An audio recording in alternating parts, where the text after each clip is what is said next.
Y'all, I want y'all to be careful of the things that you ask God for.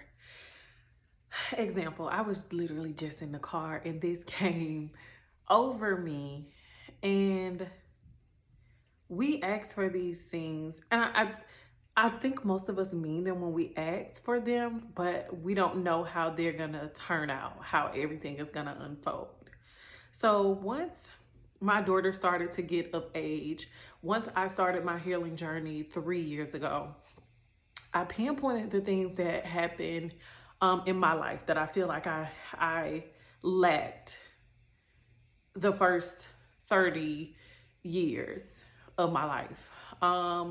And now that I'm a mom, I know what I don't want my kid to lack in. I know that I want my kid to have the self-confidence, self-motivation. I want her to know how to talk kind to herself, even when people around her aren't talking kind to her.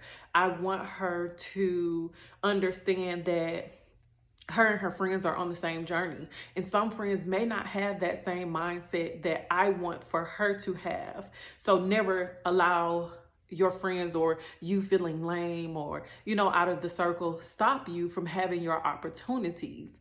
And what God has shown me this year, and why I really put the pedal to the metal and I'm diving into my coaching business, into my whole brand in itself, I want to show my daughter these things that I want for her to go out in the world and do. So, for example, I can't say that I want her to go after all her dreams and her goals if I'm not going after my dreams and goals. So my goal, the assignment from God was for me to have my brand.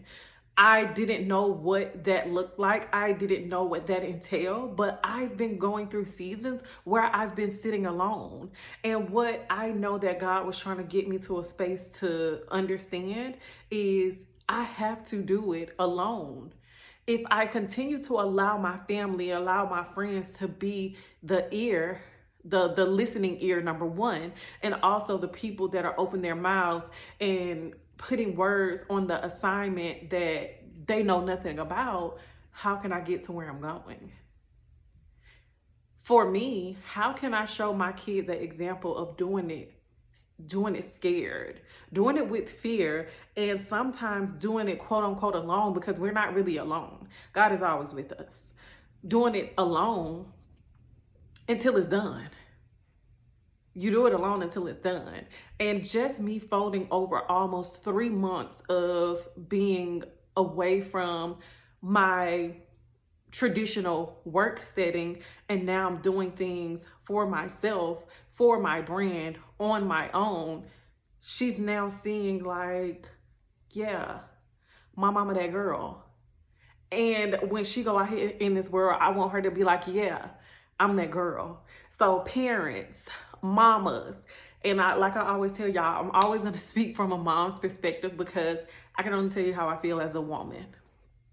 Mamas, if you don't do it for nobody else, do it for them kids that's watching you.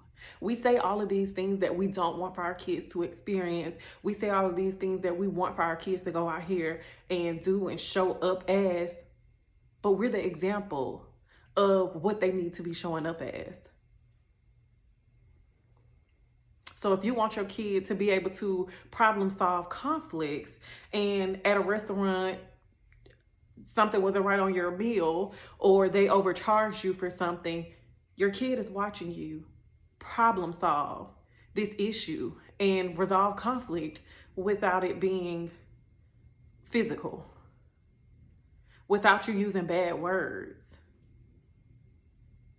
So the next time we out here and we saying all of these things that we want for our children, make sure that you're being the example first, because we are firsthand. Dr. Sydney Trim said something that I will never forget. A healed woman is a healed household. A healed household is a healed community. And a healed community is a healed nation. Don't let that go over your head. So women, what we doing in 2025, we are healing us to be us. Bye, y'all.